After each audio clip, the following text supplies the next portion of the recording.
আসসালামু আলাইকুম গাইস, আশা করি সবাই আল্লাহর রহমতে ভালো আছেন। তো আপনারা আমাকে অনেকে মেসেজ করছিলেন যে ভাইয়া অস্ট্রেলিয়াতে কি কি কাজ শিখে আসলে আমাদের জব তাড়াতাড়ি হবে। আমরা অনেকে শুনতেছি যে অস্ট্রেলিয়াতে মেলবোর্ন কিংবা সিডনিতে আসলে নাকি জব পাওয়া যায় না। অনেকে বলে যে স্কিল লাগে জব পাইতে হলে। সো কি স্কিলগুলো শিখে আসলে, যে কোন স্কিলগুলো শিখে আসলে আমরা তাড়াতাড়ি জব পাবো, যাওয়া মাত্রই যাতে জব পেয়ে যায় ইজিলি। সো আজকে এই টপিকটা সে সম্পর্কে যে আমি আপনাদেরকে কয়েকটা স্কিলের কথা বলবো, যেগুলো যদি আপনি বাংলাদেশ থেকে যদি ওগুলো শিখে আসেন তাহলে আপনি 1-2 মাসের মধ্যে জব পেয়ে যাবেন। দেখা গেছে আপনি যদি খোঁজাখুঁজি করেন 1 সপ্তাহের মধ্যে পেয়ে যাবেন। তবে এই স্কিলগুলো আপনার মধ্যে থাকা উচিত, তাহলে আপনি একটা ভালো একটা পে রেট পাওয়ার পাশাপাশি অনেক বেশি শিফট পাবেন। সো যখন আপনাকে উইকলি অনেক বেশি শিফট দিবে তখন আপনার ইনকামটা অনেক বেশি থাকবে, তো আপনি ইজিলি তখন টিউশনি ম্যানেজ করতে পারবেন। সো যাই হোক, এখন মেইন পয়েন্টে যাচ্ছি আমরা। সো প্রথম কথা যেটা আমাদেরকে শিখে আসা উচিত সেটা হচ্ছে গাড়ি চালানো। আপনি যখন ড্রাইভিং শিখে আসবেন, এটা যে আপনাদের কতটা উপকারী আপনি অস্ট্রেলিয়া না আসলে বুঝতে পারবেন না। অবশ্যই আপনি বাংলাদেশে আইএলটিএস পরীক্ষা দেওয়ার পর এরপর আপনি প্রতিদিন বিকালে অন্তত 1 ঘন্টা করে ড্রাইভিং যে শিখেন। বেশি লাগবে না, 15 দিন হয়তো সর্বোচ্চ 1 মাস লাগবে ড্রাইভিং শিখতে। এর পাশাপাশি আপনি ধরেন ভিসা অ্যাপ্লাই করবেন, এই মুহূর্তে যে আপনি ড্রাইভিংয়ের জন্য লাইসেন্স করবেন না। আমার রিকোয়েস্ট থাকবে যাদের হাতে এখনও পর্যাপ্ত সময় আছে কিংবা যারা নেক্সট ইন্টারভিউগুলোতে আসতে চাচ্ছেন তারা এখন থেকে ড্রাইভিং শিখে রাখেন আর ড্রাইভিংয়ের জন্য অ্যাপ্লাই শুরু করে দেন, আর ড্রাইভিং লাইসেন্সের জন্য অ্যাপ্লাই শুরু করে দেন। আপনার যদি ড্রাইভিং লাইসেন্স থাকে, আপনি যদি গাড়ি চালাতে পারেন, অস্ট্রেলিয়াতে আপনার জবের কোনো অভাব হবে না। ধরেন আপনার গাড়ির লাইসেন্স আছে, আপনি এখানে এসে একটা গাড়ি কিনলেন, আপনি দূরে অনেক জবগুলো আপনি পাবেন, কাছে যে জবগুলো আছে সেগুলো পাবেন। সো গাড়ি থাকাটা অনেক ইম্পর্টেন্ট। আপনি অস্ট্রেলিয়া যেখানে সার্ভাইভ করেন না কেন, গাড়ি শিখে আসলে আপনার জন্য সবচেয়ে বেস্ট হবে আমি মনে করি। একটু উদাহরণস্বরূপ যদি বলি, ধরেন অনেকে হচ্ছে কি আমরা মাস্টার্স কিংবা ব্যাচেলরের জন্য রিজিওনাল এরিয়াতে যাই, কারণ আমরা যাই চিন্তা করি যে আমাদের পিআরটা দরকার তাড়াতাড়ি, যার কারণে আমরা রিজিওনালে মুভ করি। তো সেই ক্ষেত্রে আপনি যদি, কারণ রিজিওনাল তো জব ফ্যাসিলিটিস কম থাকে, এখন সেই ক্ষেত্রে যদি আপনি ড্রাইভিং লাইসেন্সটা নিয়ে যান আর ড্রাইভিং শিখে যান, সেক্ষেত্রে আপনি ওইখানে কিন্তু দূরে জবগুলো পাবেন। সেই ক্ষেত্রে আপনাকে সার্ভাইভ করার জন্য আপনার যখন ড্রাইভিং লাইসেন্স থাকবে তখন আপনি ইজিলি জব ম্যানেজ করতে পারবেন যখন আপনি রিজিওনাল এরিয়াতে যাবেন। তো আসার সময় অবশ্যই ড্রাইভিং লাইসেন্স নিয়ে আসবেন আর ড্রাইভিং মাস শিখে আসবেন। তো যাক, আমাদের ড্রাইভিং গেল। এরপর যে জিনিসটা সেটা হচ্ছে যে আমাদের বারিস্তা কোর্স। এখন বারিস্তা কোর্স শিখে আসলে আপনি এখানে বেশিরভাগ রেস্টুরেন্টে জব পেয়ে যাবেন, সেটা সিডনি হোক, মেলবোর্ন হোক, তাসমানিয়া হোক, যেখানে হোক। বারিস্তা কোর্স শিখে আসেন, আপনি ইজিলি জব পাবেন, ইজিলি। সো অবশ্যই যাদের হাতে পর্যাপ্ত সময় আছে, সময় নষ্ট করেন না। আপনি এখানে কত টাকা যাবে, বাংলাদেশি টাকা ধরেন 20-30 হাজার টাকা যাবে বারিস্তা কোর্স শিখতে, আর কম যেতে পারে, এত বেশি যায় না, হয়তো 10,000 টাকা দিলাম, 10,000 টাকা যাবে। আপনি এখানে এসে আপনি একদিন ইনকাম করতে পারবেন তার ডাবল।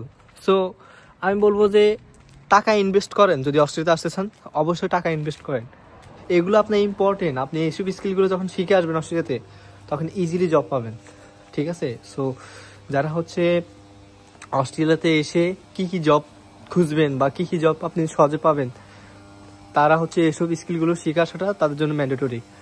তো অবশ্যই ড্রাইভিং লাইসেন্স নিয়ে আসবেন, এরপর হচ্ছে আপনি বারিস্তা কোর্স শিখে আসবেন। এরপরটা কি, এরপর হচ্ছে দেখেন অনেকে শাই ফিল করে, সো লজ্জা পাওয়ার কিচ্ছু নাই। এখন আপনি এখানে খাইয়া থাকলো আপনি, না খাইয়া থাকলো আপনি, মানে কেউ আপনার খোঁজ খবর নিবে না। সেটা বাংলাদেশও যেমন, অস্ট্রেলিয়াতে তেমন। অস্ট্রেলিয়া কি করার দিকে তাকায়ও না, মানে তো হচ্ছে আমরা অনেকে চিন্তা করি যে অস্ট্রেলিয়াতে আমার ওই আত্মীয় আছে, সেই আত্মীয় আছে, আমার ওই ফ্রেন্ড আছে, সেই ফ্রেন্ড আছে, এই আমি এটা করলে হয়তো চিল্লাবে বা আমার কিছু হইলেও আমার খোঁজ নিবে। বাস্তবতা পুরো ভিন্ন ভাই। অস্ট্রেলিয়া বা ইউরোপ যেখানে যান না কেন, কোনো ফ্রেন্ড সার্কেল, আত্মীয় স্বজন কেউ আপনার হেল্প করবো না, কেউ না, একদম কেউ না, ঠিক আছে? যারা আপনার নিঃস্বার্থভাবে যারা আপনার পাশে আছে তারা ছাড়া বাকি কেউ আপনার হেল্প করবো না। একমাত্র ফ্যামিলি আর একমাত্র যারা হচ্ছে নিঃস্বার্থে আপনার পাশে আছে তারা ছাড়া আর কেউ আপনারা হেল্প করবো না, যেটা বাস্তবতা, রিয়েলিটি যেটা সেটা।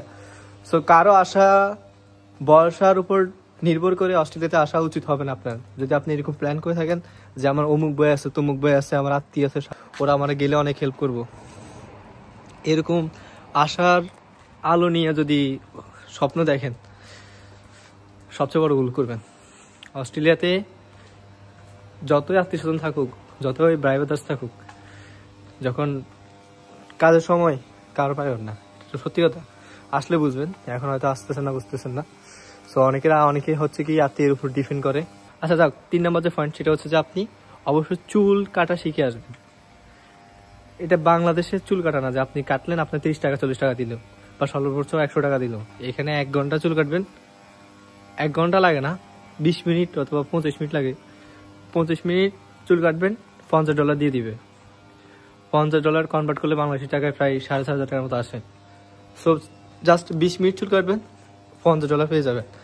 সো এখন হিসাব করে দেখেন, আপনি যদি ডেইলি 5-6 ঘন্টা যদি জাস্ট সেলুন দোকানে কাজ করেন, আপনার কত টাকা আসে আপনি নিজে ইউজ করে দেখেন। 200-র উপর আসে, আর বেশি আসে, বাট আমি নর্মালি 200 ধরলাম। সো চুল কাটা শিখে আসলে কিন্তু আপনারা অনেক ইনকাম করতে পারবেন। এখন অনেকে শিখে, অনেকে শিখে না। তাই আমি বলবো যারা হচ্ছে আসতে চাচ্ছেন তারা অবশ্যই ছেলে মেয়ে উভয় চুল কাটা শিখে আসাটা ইম্পর্টেন্ট আমি মনে করি। সো বাকিটা আপনার ইচ্ছা, বাট আমি যেটা দেখতেছি অস্ট্রেলিয়াতে খুব বেশি ডিমান্ড, সহজে জব পাওয়া যায়, আমি সেই স্কিলগুলো আপনাদেরকে শেয়ার করতেছি, যাতে যারা নেক্সটে আসবে তারা যাতে ইজিলি জব পেয়ে যায়। জব নিয়ে যাতে পোস্ট না করতে হয় যে ভাই আমি অস্ট্রেলিয়াতে আসছি, আমি জব পাইতেছি না। বলতেছি এই কারণে আগে থেকে, কারণ অস্ট্রেলিয়াতে কিন্তু স্টুডেন্টের সংখ্যা দিন দিন বাড়তেছে, যার কারণে হচ্ছে কম্পিটিশন অনেক হাই। সো আপনার মধ্যে যদি স্কিল থাকে তাহলে আপনি ইজিলি জব পাবেন। এই জন্য বলতেছি আপনি স্কিলগুলো শিখে আসেন। এই জন্য আমি আপনাদেরকে আগে থেকে বলে দিচ্ছি, যাতে এখানে আসলে মতো সহজে সার্ভাইভ করতে পারেন। সো অবশ্যই চুল কাটা শিখে আসবেন, এটা অনেক ইম্পর্টেন্ট। সো ভালো একটা টাকা আপনি ইনকাম করতে পারবেন যদি আপনি শিখে আসেন। সার্টিফিকেট নিয়ে আসবেন অবশ্য সাথে করে। দেশে স্টুডেন্ট থাকা অবস্থায় মানে শেফের কোর্স করে, বিভিন্ন রেস্টুরেন্টে শেফ হিসেবে কাজ করে। তো আপনি যদি বাংলাদেশের কোনো রেস্টুরেন্টের শেফ হয়ে থাকেন, সো স্টুডেন্ট বিষয়ে অস্ট্রেলিয়াতে আসতে চাচ্ছেন, সো এটা আপনার জন্য অনেক প্লাস পয়েন্ট। আপনি জাস্ট সার্টিফিকেটটা সাথে করে নিয়ে আসবেন। যদি শেফের কোনো সার্টিফিকেট আপনার থাকে, ট্রাস্ট মি, অস্ট্রেলিয়া আসার পর যেদিন আসবেন তার 10 দিনের মধ্যে আপনি জব পেয়ে যাবেন।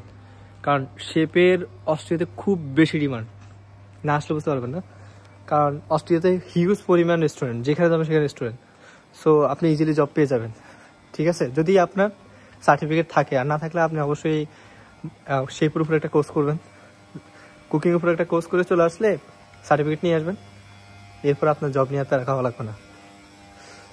যাক, 5 নাম্বার যে জিনিসটার কথা বলবো, 5 নাম্বার যেটা কথা বলবো সেটা হচ্ছে আপনি কম্পিউটার শিখে আসবেন। সো অবশ্যই অফিসিয়াল যে কাজগুলো থাকে অবশ্যই সেগুলো শিখে আসবেন। So Microsoft Excel, PowerPoint এগুলো সব শিখে আসবেন। যখন এগুলো শিখে আসবেন তখন আপনি বিভিন্ন অফিসে পার্ট টাইম জব করতে পারবেন। প্লাস আপনি চাইলে বিভিন্ন কাস্টমার সার্ভিস, তারপর হচ্ছে যেখানে সেলস সার্ভিস, সো বিভিন্ন আপনি কাস্টমার সার্ভিস, কল সেন্টার এগুলোতে জব করতে পারবেন। সো অবশ্যই কম্পিউটার মাস্ট শিখে আসা আমি মনে করি আপনার উচিত। সো কেউ দেশ থেকে আসার সময় এটা চিন্তা করবেন না যে ওইখানে গিয়ে আমরা শিখবো। সো এটা ভুল করবেন না। অবশ্যই বাংলাদেশ থেকে কম্পিউটার শিখে আসবেন, সার্টিফিকেট পালে নিয়ে আসেন, এটা আপনার জন্য সবচেয়ে বেস্ট হবে।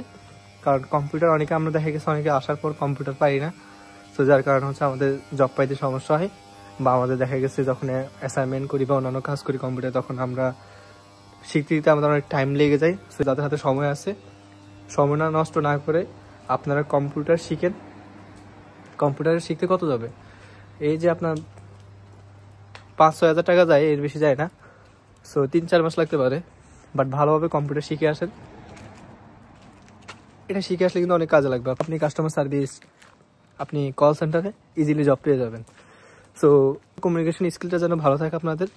7 নম্বর যে পয়েন্টের কথা বলবো সেটা হচ্ছে আপনারা অনেকে অনেক জায়গায় জব করেন, কেউ অফিসে, কেউ বিভিন্ন স্টোরে বা রেস্টুরেন্ট জায়গায় আপনারা জব করে থাকেন। সো আমি বলবো বা আপনারা আসার সময় আপনাদের ওই সার্টিফিকেটগুলো অবশ্যই সাথে করে নিয়ে আসবেন। সো যাতে সার্টিফিকেট ভুলে না যান, সকল সার্টিফিকেট আনবেন। পাশাপাশি আপনারা যেখানে জব করছেন মানে মনে যেন থাকে আপনারা যেখানে জব করছেন সেই সার্টিফিকেটগুলো যেন নিয়ে আসেন। এটা আপনার জন্য অনেক বড় প্লাস পয়েন্ট। তো যাই হোক, এই কয়েকটা স্কিল আপনারা শিখে আসবেন।